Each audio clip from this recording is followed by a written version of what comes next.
rehefa avy nandalo fiofanana nandritra ny 9 volana kosa dia androany navoaka tamin'ny fomba ofisialy ny mpiofanakabary teo anivon'ny Pikalo dia ny fikambanana mpikabary katolika izany tao amin'ny kianjan'ny Tafimamasina no zorany lanonana.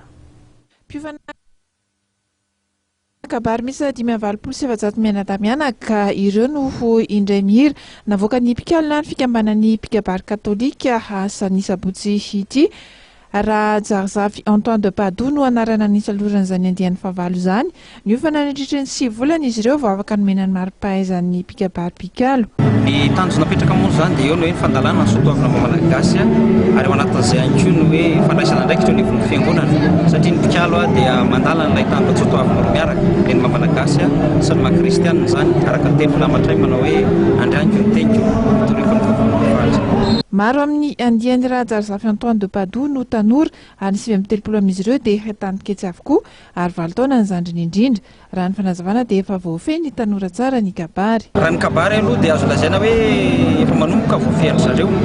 fa arak'izay nambarako izay moa hoe asavadin-drano tsy vita tsy fanangonana izy io raha malala ny hoe firoborobon'ny kolontsaina vahiny izay misy eto amintsika dia misy ny resy lahatra eo ihany koa izay hoe ataontsika mbola misalasala ao anatin'izay rehetrarehetra